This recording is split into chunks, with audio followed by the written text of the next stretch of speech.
Don contributed a number of articles, and one of the important things actually that Don did was working on the Sodomite Invasion, a literary review, which he produced with a separate group of writers who are more interested in literary writing, creative writing, and distributed a number of issues with Angles, a sort of a literary supplement to Angles. Wasn't that part of the big gay games? The first issue of Sodomite Invasion came out with the Gay Games Celebration 90 special edition.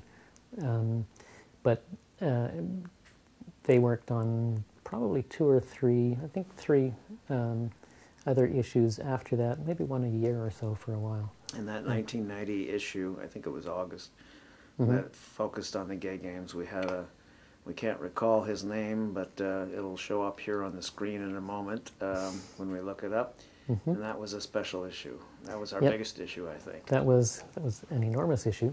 I had to carry it. We had all of the regular production of the newspaper, but in addition to that, we had, I think it was maybe a 36-page special supplement that was produced separately by one of our volunteer writers who took on the project of organizing, interviewing, getting profiles of all of the game,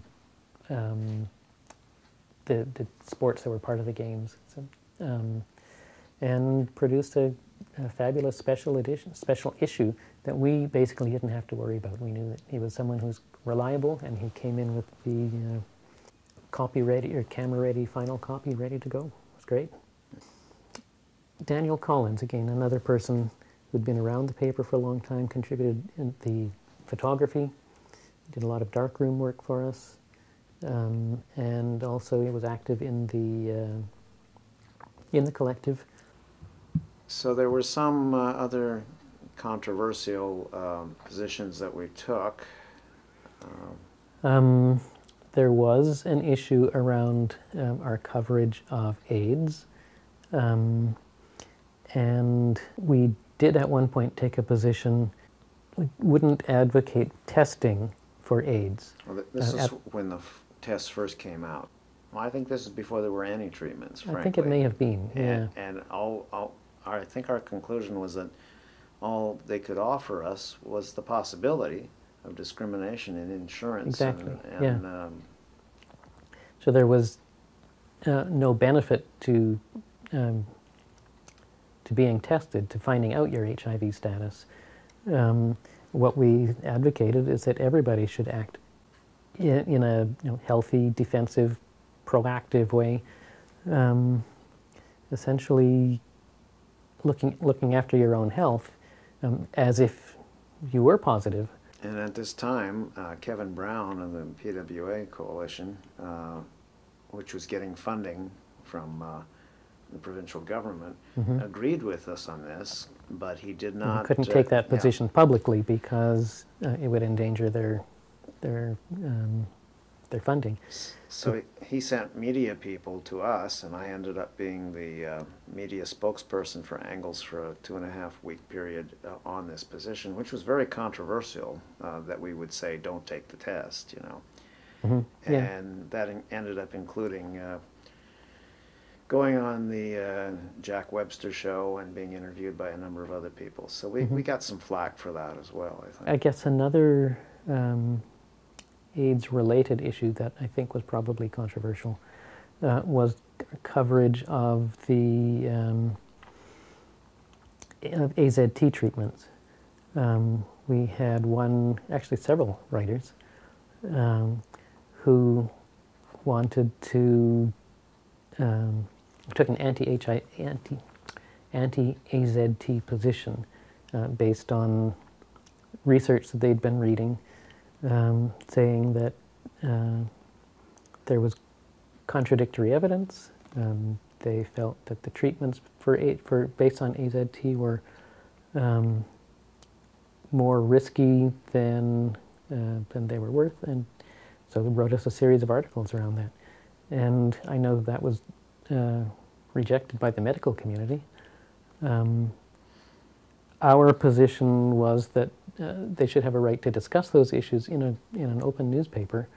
And there were other controversies around that that included the issue of whether HIV was the causal agent of Right. AIDS in the first place. Right. So it wasn't inappropriate to at least talk about those issues. And one of the people who wrote, one of our other contributors, both photography and wrote about those issues, was Lloyd Nicholson. Right. We went from, as Angles, from December of, I believe it was 83 to I think it was May of 1988, or 98, sorry. 98, May yeah. of 98. My understanding is that the collective, there were divisions within the Body Politic collective. It didn't survive the stresses that came along with creating a more commercial newspaper, and the Body Politic collective decided to shut down. And they had been, as Xtra, they were making a lot of money, as you said, under the telephone sex ad businesses, and because they were still considered a nonprofit society, they needed to decide how they were going to use those profits. Instead of looking across Canada and saying there are 4 or 5 maybe at that time community newspapers, let's go out to the cities that don't have them and create new newspapers and create a network that can publish in conjunction with those existing papers. Instead of that, they decided to buy up the other newspapers or push them Or put them out of business. Yes. And when they came to Vancouver as Xtra West, they actually told us, I mean, you know more about this probably than I, that they planned to do that, and they had they could run in the red for a couple of years, and they basically they wanted to buy us out, and we didn't want to do it. They made an offer to basically take over the newspaper, take over Angles. We didn't see any value in that. It didn't support our vision of what the newspaper should be. And our feeling was that if they had money to spend on community journalism, they should be supporting the newspapers that were already there. We told them that. We said that we'd be willing to talk about that kind of arrangement. But they were not interested and came back and said that they were going to be setting up a competing newspaper on a commercial basis in Vancouver, and that they intended to put us out of business. We decided to maintain an independent organization and continue to do the work that we were doing in whatever way we could and for as long as we could. And I think it was probably 5 years or so that we did continue publishing. I'd like to get into a couple specifics here. They hired away our main ad rep because we didn't have the business acumen, I guess, to have a non-working for the competition clause in there. We didn't have a contract at all, I don't think. Well, we did. No, I think we did for Michelle Clancy, and she was our main ad rep, and she went to them.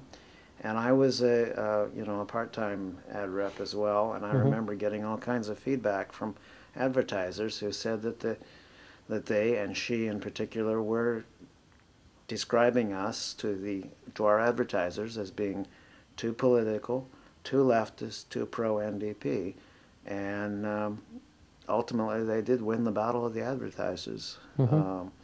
It took them, as you said, 5 years to do it, but our issues got smaller and smaller as our ad revenue went down, and I still feel kind of miffed about that, but I've got to say, to be fair, that the current version of Xtra West, which is now called Xtra, and its current editor, has come around quite a bit in the direction that we were doing over the years. They weren't at first, but I mean they seem to be pushing for a diverse community, representing a diverse community, and being almost political. I mean, they will interview candidates, and they will say who is trying to do represent our interests better.